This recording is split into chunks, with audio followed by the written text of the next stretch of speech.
Hello, hello, hello. Sorry, this is a few days late. I've not been well. Ooh, my voice as well. You can hear it in my voice. Or maybe you can. It doesn't always pick it up in the microphone.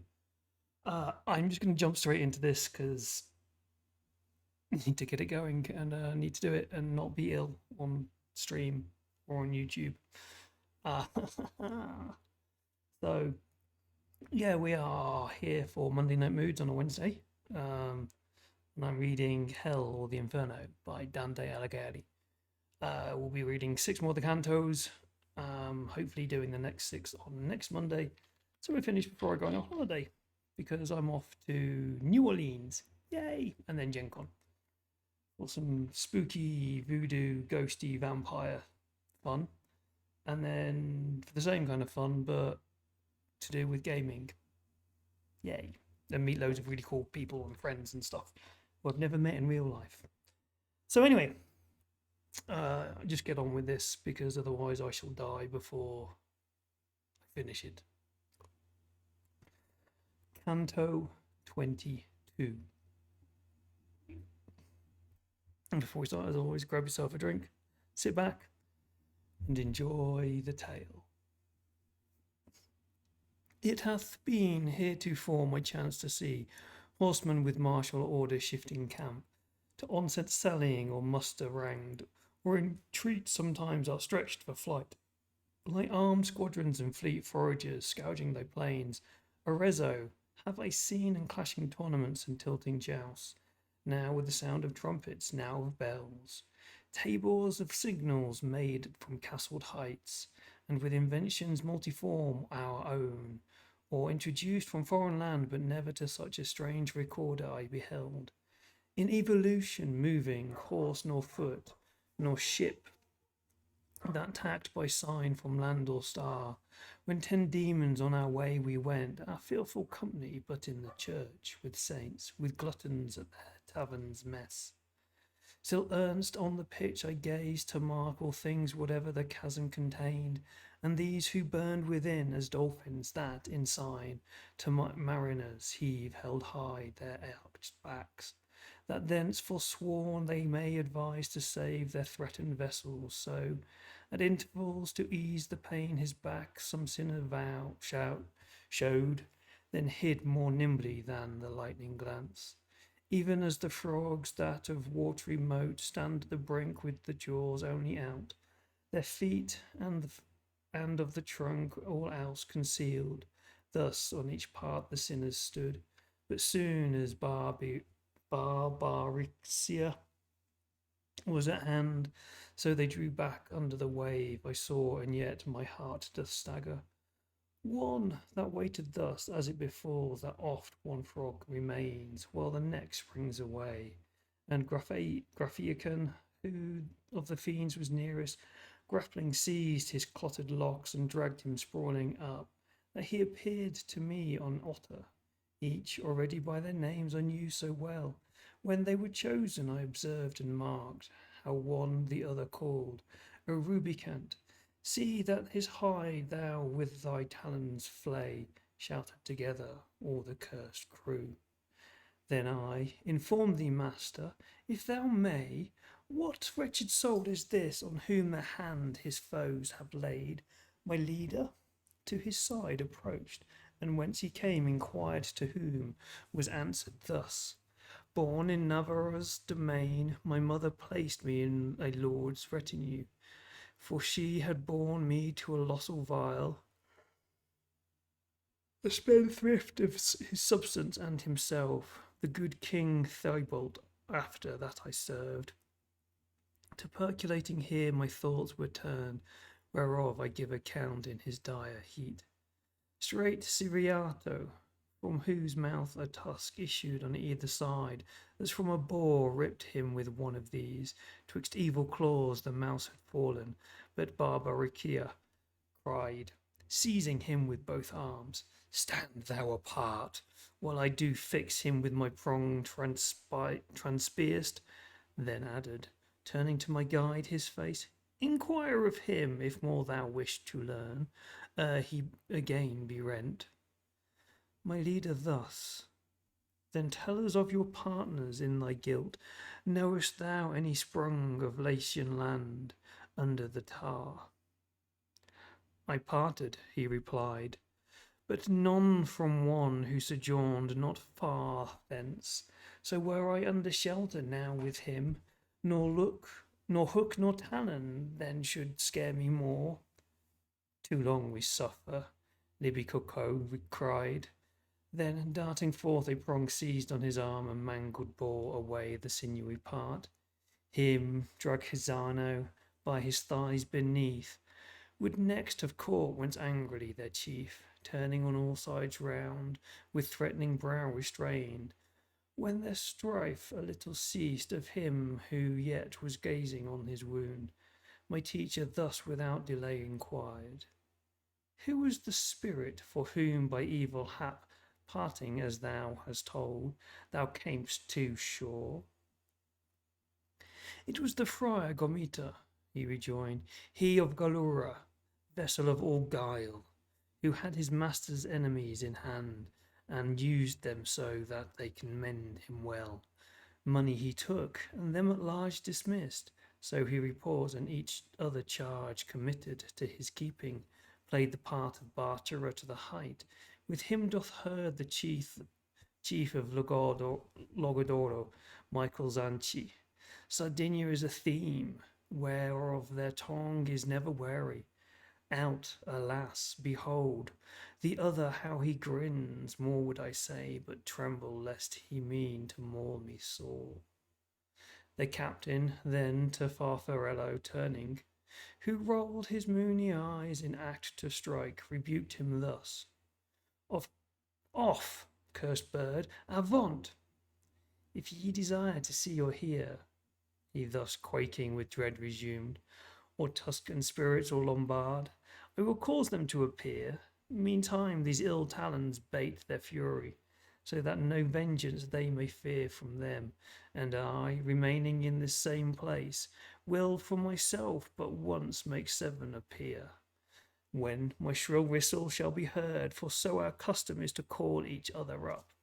Cagnazzo at the word deriding grinned, then wagged his head and spake. Hear his device, mischievous as he is, to plunge him down. Whereto he thus, who failed not in rich store of nice wove toils, mischief forsooth extreme, meant only to procure myself more woe. No longer Alicino then refrained, but thus the rest gainsaying him bespake. If thou do cast thee down, I not on foot will chase thee, but above the pitch will beat my plumes. Quit we the vantage round, and let the bank be as a shield, that we may see if singly thou prevail against us all. Now, reader, of new sport expect to hear. They each turned his eyes to the other shore.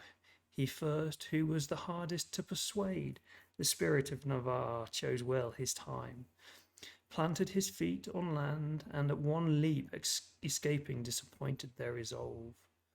Then quick resentment stung but him the most, who was the cause of failure. In pursuit he therefore sped, exclaiming, Thou art caught. But little it availed, terror outstripped his following flight. The other plunged beneath, and he with upward pinion raised his breast. Even thus the waterfowl, when she perceives the falcon near, dives instant down, while he, engaged and spent, retires. That mockery of Calcabrina fury stirred, who flew after him, with desire of strife inflamed, and, for the barterer had scraped, so turned his talons on his comrade o'er the dike. In grapple close they joined, but the other proved a goshawk able to rend well his foe. And in the boiling lake both fell, the heat was umpire soon between them, but in vain to lift themselves they strove, so fast were glued their pennons. Barbaressia, as the rest, that chance lamenting, 4 in flight dispatched from the other coast, with all their weapons armed, they to their post on each side speedily descending, stretched their hooks towards the fiends, who floundered only, burning in from their scars, and we departing left them to that broil. Canto 23. In silence and in solitude we went, one first, the other following his steps, as minor friars journeying on their road. To the present fray had turned my thoughts to muse upon old Aesop's fable, where he told what fate unto the mouse and fog befell. For language hath not sounds more like in sense than are these chances, if the origin and end of each be heedfully compared. And as one thought burst from another forth, so afterward from that another sprang, which added doubly to my form of fear. For thus I reasoned: these throwers have been so foiled, with loss and mockery so complete, as need must sting them sore, if anger then to be their evil will conjoined. More fell they shall pursue. Then the savage hound snatches the leveret, panting twixt his jaws. Already I perceived my hair stand all on end with terror, and looked eager back. Teacher, I thus began, if speedily thyself and me thou hide not, much I dread those evil talents. Even now behind they urge us, quick imagination works so forcibly that I already feel them. He answered, were I formed of leaded glass, I should not sooner draw to myself thy outward image than I now imprint that from within. This moment came thy thoughts presented before mine, with similar act and countenance similar, so that from both I one design have framed. If the right coast inclines so much that we may thence descend into other chasm, we shall escape secure from this imagined pursuit. He had not spoke his purpose to the end, when I from far beheld them with spread wings approach to take us. Suddenly my guide caught me, even as a mother from that sleep is by the noise around us aroused, and near her sees the climbing fires, who snatches up her blade and flies ne'er pursue it, pausing carefully more of him than of herself, that but a single vest clings round her limbs.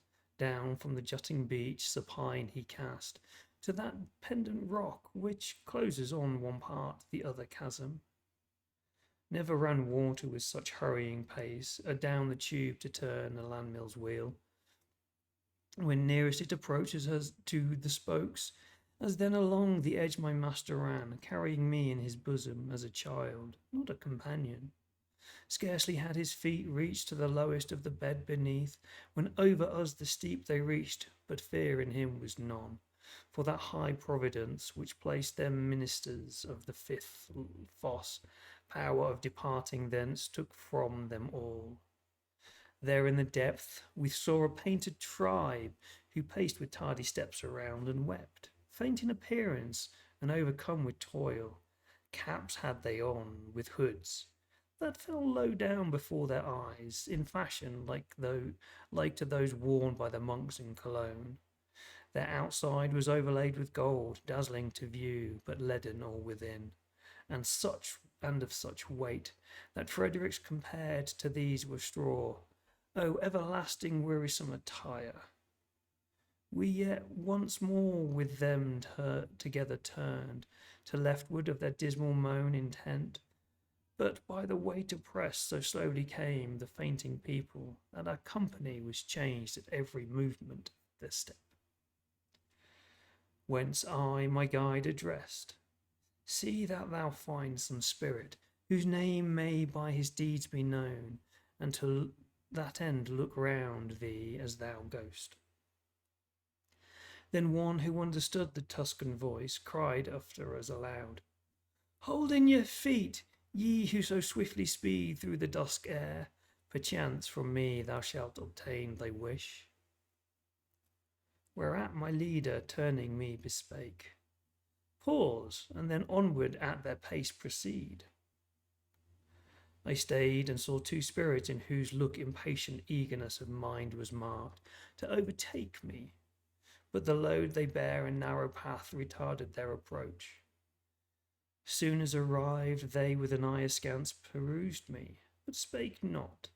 Then turning each to other thus conferring, said, This one seems by the action of his throat alive, and be they dead.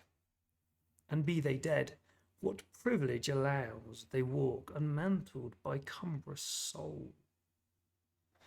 Then thus to me, Tuscan, who visitest the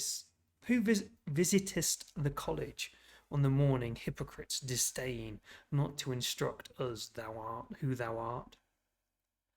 By Arno's pleasant stream, I thus replied, in the great city I was bred and grew, and where the body I have ever worn.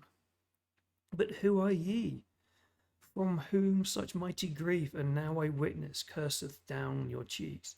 What torment breaks forth in this bitter woe? Our bonnets gleaming bright with orange hue, one of them answered, are so leaden gross, that with their weight they make the balances to crack beneath them. Joyous friars we were, Bologna's natives, Catalano I, he Lodoringo named, and by thy land together taken, as men used to take a single and indifferent arbiter. To reconcile their strifes, there we sped. Gardingo's vicinage can best declare. O friars, I began, your miseries, but there break off, for one had caught my eye, fixed to a cross with 3 stakes on the ground. He, when he saw me, writhed himself throughout, distorted, ruffling with deep sighs his beard. And Catalano, who thereof was where thus spake, that pierced spirit, whom intent thou viewest, was he who gave the Pharisees counsel, that if were fitting for one man to suffer for the people, he doth lie transverse. Nor any passes, but him first behoves make feeling trial how each weighs. In straits like this along the fosse are placed the father of his consort, and the rest partakers in that counsel, seed of ill and sorrow to the Jews. I noted then how Virgil gazed with wonder upon him, thus abjectly extended on the cross in banishment eternal. To the friar he next his words addressed. We pray ye tell, if so be lawful, whether on our right lies any opening in the rock, whereby we both may issue hence, without constraint on the dark angels, that compelled they come to lead us from the depths. He thus replied, Nearer than thou dost hope, there is a rock from the next circle moving, which o'ersteps each veil of horror, save that here his cope is shattered. By the ruin ye may mount, from on the side it slants, and most the height rises below. With head bent down a while, my leader stood, then spake. He warned us ill, who yonder hangs the sinners on his hook.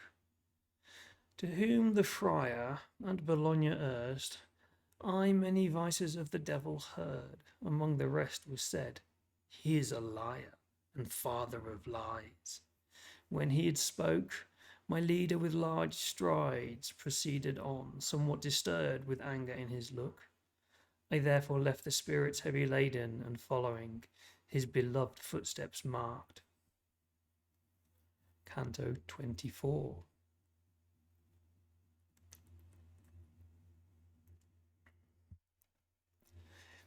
In the year's early nonage, when the sun tempers his tresses in Aquarius's urn, and now towards equal day the nights recede, when, as the rime upon the earth puts on her dazzling sister's image, but not long her mildless sway endures, then rises up the village hind, who fails his wintry store, and looking out beholds the plain around, all whitened, whence impatiently he smites his thighs, and to his hut returning in, there paces to and fro, wailing his lot, as a discomforted and helpless man. Then comes he forth again and feels new hope spring in his bosom, finding even thus soon the world hath changed its countenance, grasps his crook, and forth to pasture drives his little flock. So me, my guide, disheartened when I saw his troubled forehead, and so speedily that ill was cured. For at the fallen bridge arriving towards me with a look as sweet, he turned him back, as that I first beheld at the steep mountain's foot, regarding well the ruin, and some counsel first maintained with his own thought, he opened wide his arm and took me up, as one who, while he works, computes his labour's issues, that he seemed still to foresee the effect. So lifting me up to the summit of one peak, he fixed his eye upon another. Grapple that, said he, but first make proof, if it be such as will sustain thee. For one capped with lead, this were no journey. Scarcely he, though light an eye, though onward pushed from crag to crag, could mount. And if the precinct of this coast were not less ample than the last, for him I know not, but my strength had surely failed. But Malibol, all toward the mouth, inclining of the nethermost abyss, the sight of every valley hence requires that one side upward slope, the other fall. At length the point of our descent we reached.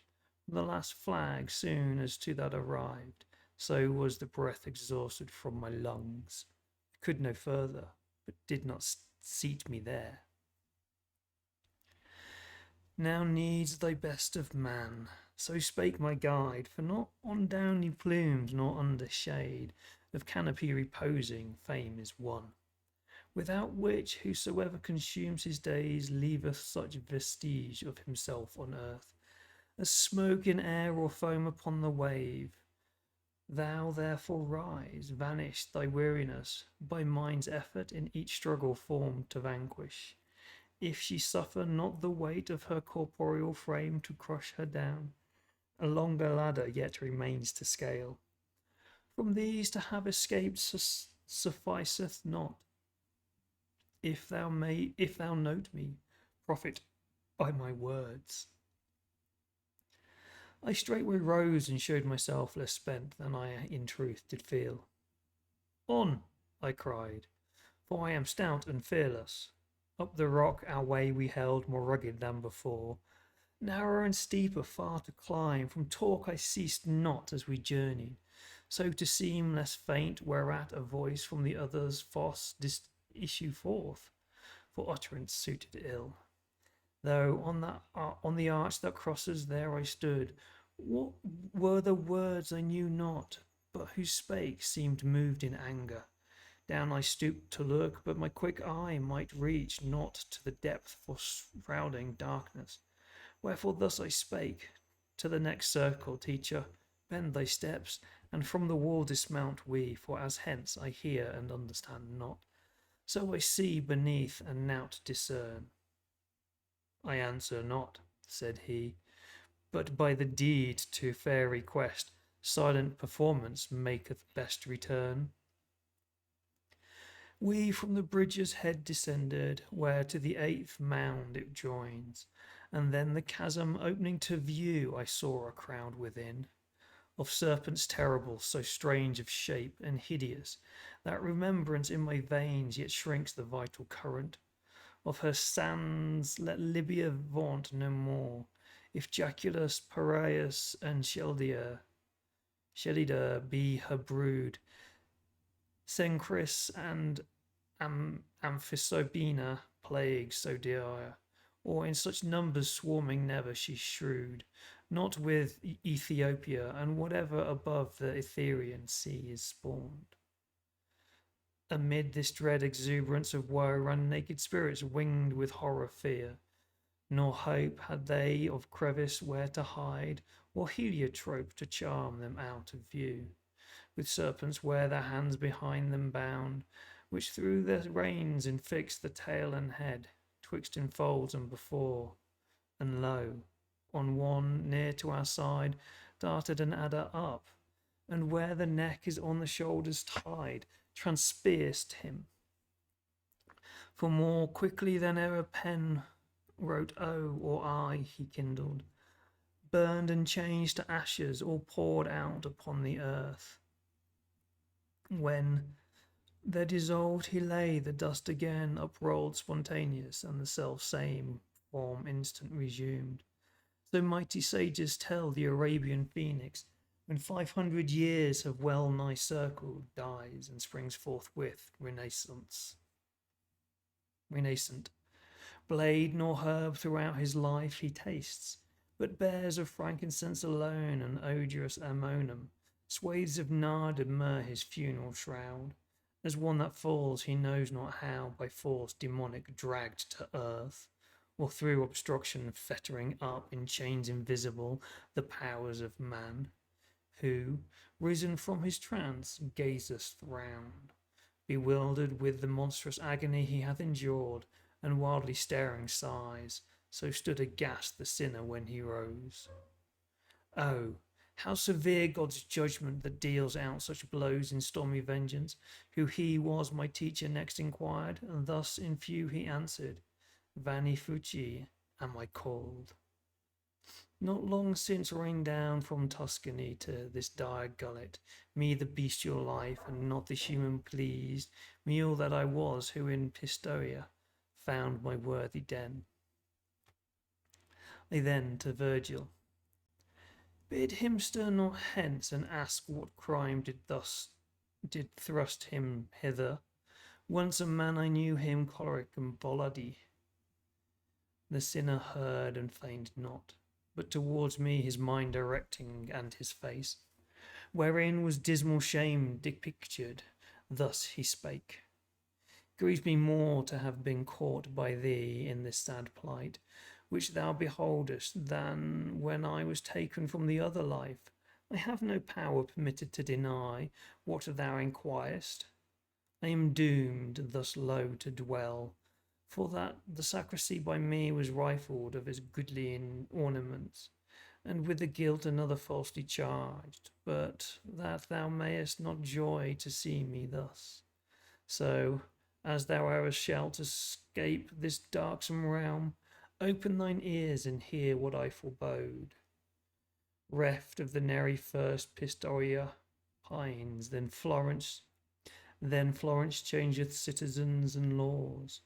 From Valdimagra, drawn by wrathful Mars, a vapour rises, wrapped in turbid mists, and sharp and eager driveth on the storm, who, arrowy hurtling o'er Piceno's field, when suddenly the cloud shall burst and strike each hapless Bianco.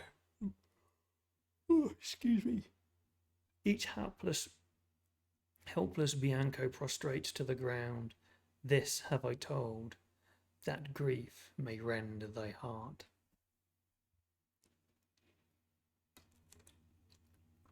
I will make it through. 3 more. Canto 25. When he spoke, the sinner raised his hands, pointed in mockery, and cried, Take them, God, I level them at thee.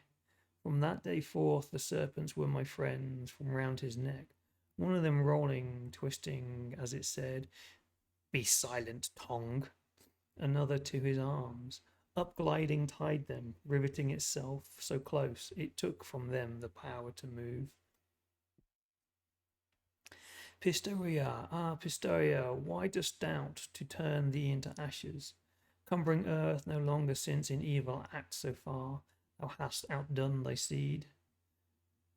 I did not mark, through all the gloomy circles of the abyss, spirit that swelled so proudly against his god, not him who headlong fell from Thebes he fled, nor uttered more, and after him there came a centaur full of fury, shouting, Where is the caitiff? On Maraman's marsh swarm not the serpent tribe, as on his haunch they swarmed, to where the human face begins, behind his head upon the shoulders lay, with open wings a dragon breathing fire, on whomsoever he met. To me my guide, uh, to me my guide, Cacus is this, who underneath the rock of Aventine spread off the lake of blood.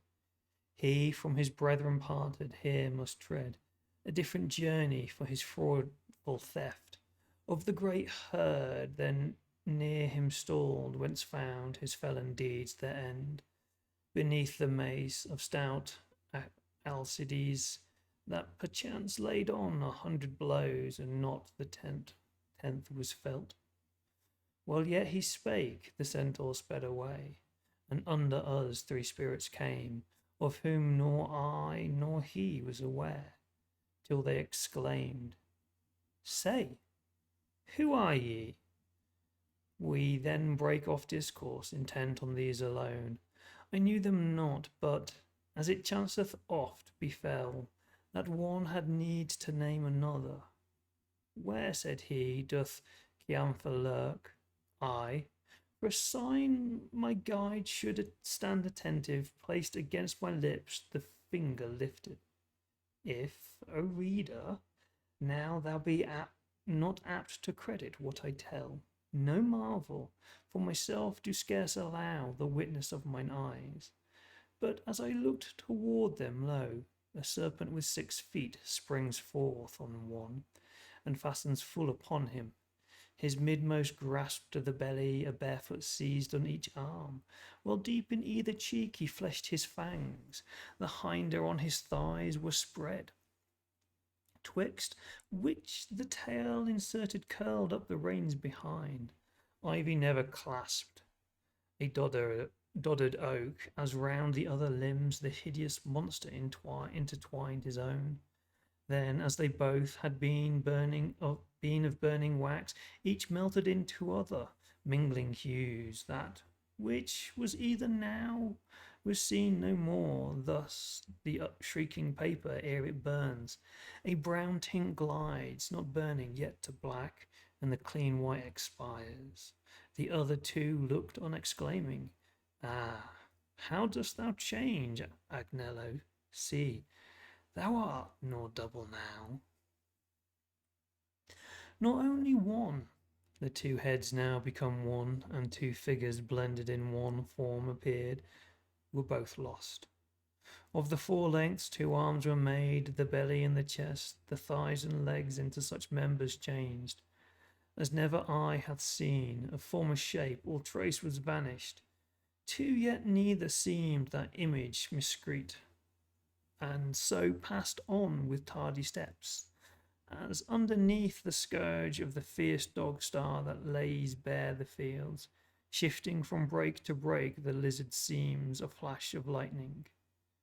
If he thwart the road, so toward the entrails of the other 2 approaching seen, an adder all on fire, as the dark pepper grain, livid and swart.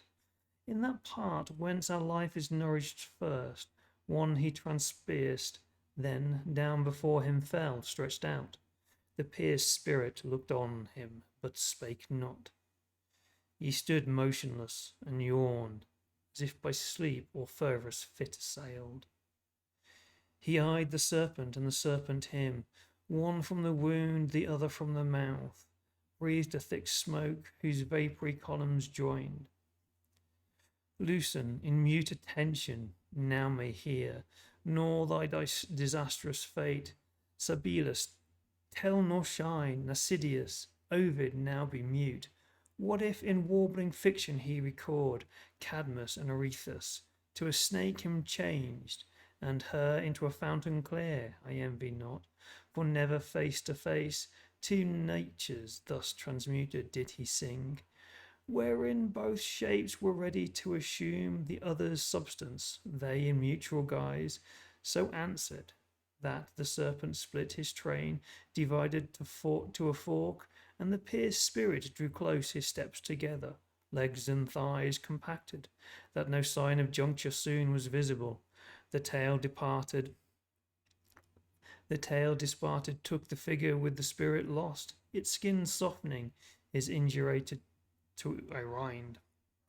The shoulders next I marked, that entering joined the monster's armpits, whose two shorter feet so lengthened as the others dwindling shrunk. The feet behind them twisting up became that part that man conceals, which in the wretch was cleft in twain. While both the shadowy smoke with a new colour veils and generates the excrescent pile on one, peeling it off from the other body. Lo, upon his feet one upright rose, and prone the other fell. Not yet their glaring and malignant lamps were shifted, through though each feature changed beneath of him who stood erect. The mounting face retreated towards the temples, and what there superfluous matter came, shot out in ears from the smooth cheeks, the rest not backward dragged. Of its excess did shape the nose, and swelled into due size, protuberant the lips. He on the other who on the earth who lay, meanwhile extends his sharpened visage, and draws down the ears into the head, as doth the slug his horns. His tongue, continuous before and apt for utterance, severs, and the other's fork, closing, unites. That done the smoke was laid. That done the smoke was laid, the soul transformed into the brute glides off, hissing along the vale, and after him the other talking sputters, but soon turned his new grown shoulders on him, and in a few thus to another spake. Along this path crawling as I have done, speed be also now. So saw I fluctuate in successive change the unsteady ballast of the seventh hold. And here, if aught my tongue has swerved events so strange, may be its warrant. O'er mine eyes confusion hung, and on my thoughts amaze. Yet scraped they not so covertly, but well I marked Sciancato. He alone it was of the three first that came, who changed not thou the other's fate, gave ill still dost rue. Canto 36. Florence, exult, for thou so mightily hast thriven, that o'er land and sea thy wings thou beatest, and thy name spreads over hell. Among the plunders such the three I found, thy citizens whence shame to me thy son, and no proud honour to thyself redounds, but in our minds, where dreaming near the dawn, are of the truth presageful, thou ere long shalt feel what Prato, not to say the rest, would fain might come upon thee, and that chance were in good time if it befell thee now, were so it were, since it must needs befall, for as time wears me, I shall grieve the more. We from the depth departed, and my guide remounting scaled the flinty steps, which late we downward traced, and drew me up the steep, pursuing thus our solitary way. Among the crags and splinters of the rock sped not our feet without the help of hands.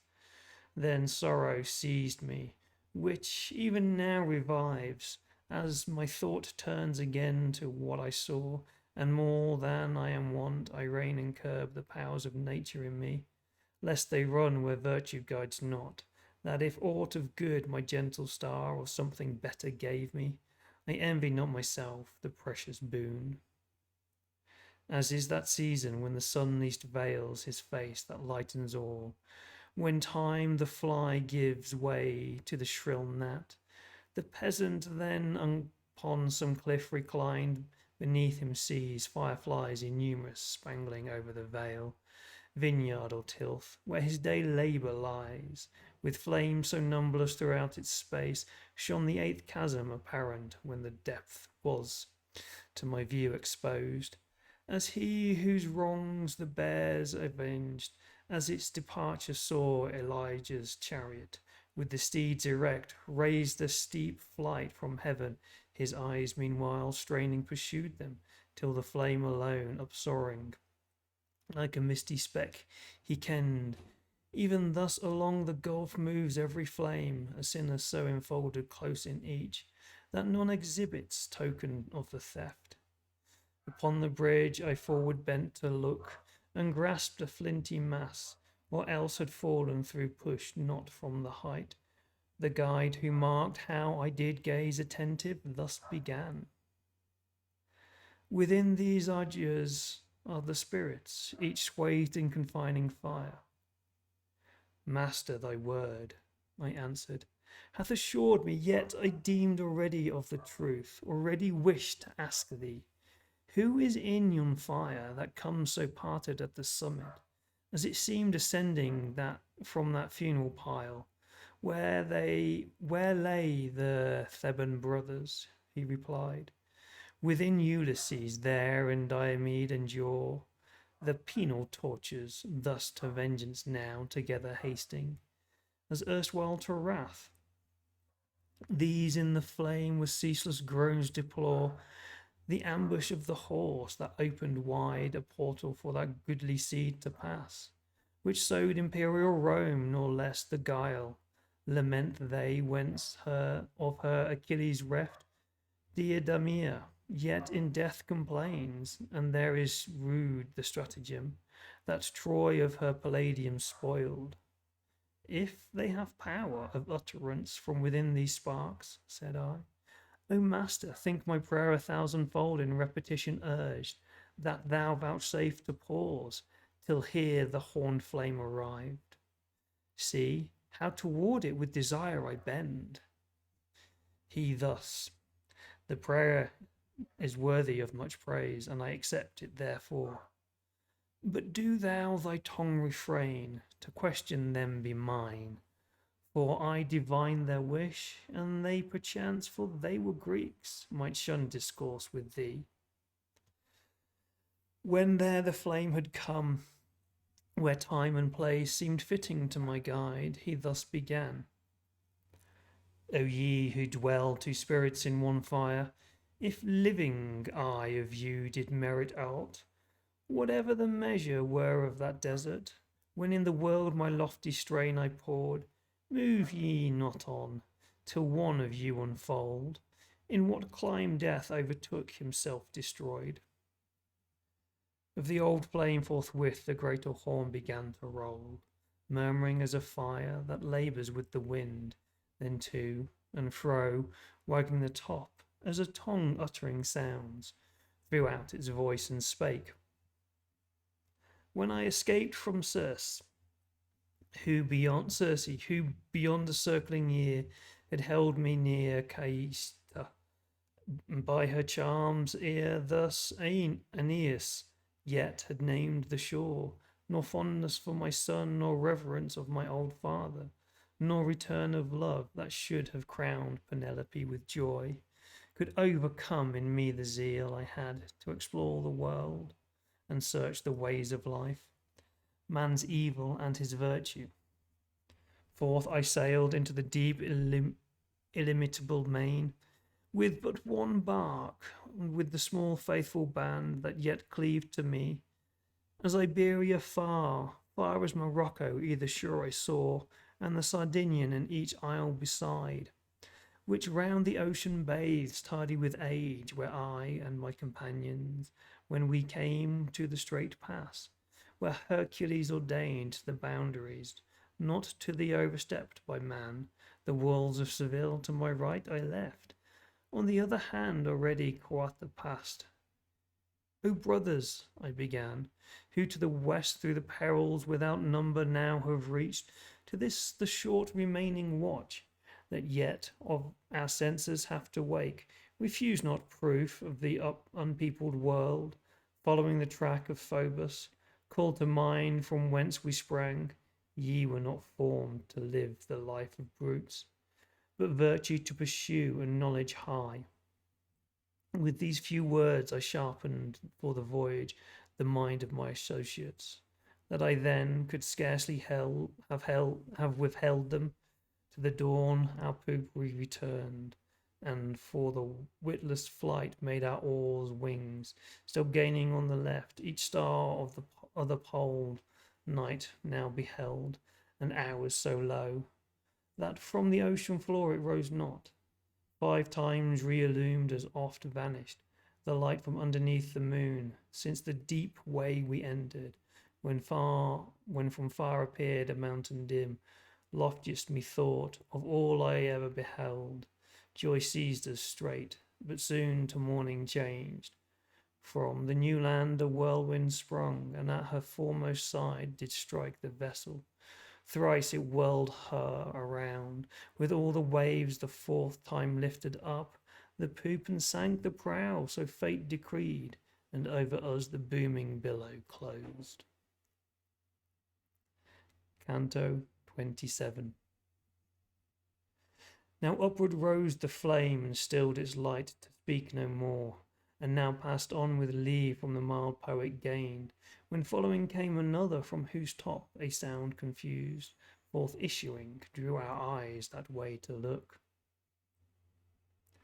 As the Sicilian bull that rightfully he cries first echoed, who had shaped its mould, did so rebellow with the voice of him tormented, that the brazen monster seemed pierced through with pain. Thus well no way they found, nor avenue immediate through the flame, into its language turned the dismal words. But soon as they had won their passage forth, up from the point which vibrating obeyed their motion at the tongue, these sounds we heard. O thou, to whom I now direct my voice, that lately didst exclaim in Lombard phrase, depart thou, I solicit thee no more. Though somewhat tardy I perchance arrive, let it not irk thee here to pause a while. And yet with me parley, lo, it irks not me, and yet I burn. If but even now thou fall into this blind world from that pleasant land of Latium, whence I draw my sum of guilt, tell me if those who in Romagna dwell have peace or war, for of the mountains there was I betwixt Urbino and the height whence Tiber first unlocks his mighty flood. Leaning, I listened yet with heedful ear, when, as he touched my side, the leader thus, speak thou, he is a Latian. My reply was ready, and I spake without delay.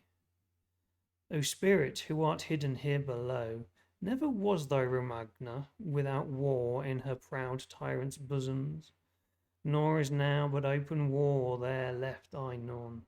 The state Ravenna hath maintained this many a year is steadfast. The polenta's eagle broods, and in his brood circumference of plume overshadows Sevilla. The green talons grasped the land that stood a while the proof of so long, and piled in bloody heap the host of France. The old mastiff of Verrocchio, and the young that tore Montagna in their wrath, still make, where they are wont, an argue of their fangs, an augur of their fangs. Lemone's city and Santerno's range, under the line of the snowy lair, inconstant partisan that changeth sides. Of ever summer yields to winter's frost, and she, whose flank is washed of Scivio's wave, as twixt the level and the steep she lies, lives so twixt tyrant power and liberty. Now tell us, I entreat thee, who art thou? But be not more hard than others in the world, so may thy name still rear its forehead high. Then roared a while the fire, its sharpened point on either side waved, and thus breathed at last. If I did think, my answer were to one, whoever could return unto the world, this flame should rest unshaken. But since ne'er, if true be told me, any from this depth has found his upward way, I answer thee, nor fear lest infamy record the words. A man of arms at first, I clothed me then in good Saint Francis's girdle, hoping so to have made amends, and certainly my hope had failed not, but that he whom curses light on, the high priest, again seduced me into sin. And how and wherefore listen while I tell. Long as the spirit moved the bones and pulp, my mother gave me, lest my deeds bespake the nature of the lion than the fox. All ways of winding subtlety I knew, and with such art conducted that the sound reached the world's limit. Soon as to that part of life I found me come, when each behoves to lower sails and gather in the lines. That which before had pleased me, then I rued, and to repentance and confession turn. Wretch that I was, and well it had bested me. The chief of the new Pharisees, meantime, waging his warfare near Lateran, not with the Saracens or Jews, his foes or Christians were, nor against Acre one had fought, nor trafficked in the Soldan's land. He his great charge, nor sacred ministry in himself reverenced, nor in me that cord which used to mark with leanness whom it girded, as in Socrate Constantine besought to cure his leprosy Sylvester's aid, so me to cure the fever of his pride this man besought. My counsel to that end he asked, and I was silent, for his words seemed drunken, but forthwith he thus resumed. From thy heart banish fear, of all offence I hitherto absolve thee. In return, teach me my purpose so to execute, that Penestrino cumber earth no more. Heaven, as thou knowest, I have power to shut and open, and the keys are therefore twain, the which my predecessor meanly prized. Then, yielding to the forceful arguments of silence as more perilous, I deemed and answered. Father, since thou washest me clear of that guilt wherein I now must fall, large promise with performance scant, be sure, shall make thee triumph in thy lofty seat. When I was numbered with the dead, then came St. Francis for me, but a cherub dark he met who cried, wrong not me. He is mine, and must below to join the wretched crew, for the deceitful counsel which he gave, ever since I watched him, hovering at his hair. No power can the impenitent absolve, nor to repent, and will at once consist. By contradiction absolutely forbid. O misery, how I shook myself, when he seized me and cried, Thou haply thoughtest me not a disputant in logic so exact? To Minos down he bore me, and the judge twined 8 times round his callous back the tail, which biting with excessive rage he spake, This is a guilty soul that in the fire must vanish. Hence perdition doomed I rove, a prey to rankling sorrow in this garb. When he had thus fulfilled his words, the flame in dolor parted, beating to and fro and writhing its sharp horn. We onward went, I and my leader, up along the rock far as another that overhangs the fosse, wherein the penalty is paid of those who load them with committed sin. There we go. I managed to make it all the way through. Bit of a bad reading then today. My eyesight's kind of going as well. So yeah, 6 more cantos to be read next. Hopefully on Monday if I'm feeling better. So we should do that. And I'm going to sign off and go play some Mario because my brain hurts. So thank you all very much. Links and everything as always in the show notes and all that kind of usual malarkey. Speak to you all soon. Bye-bye.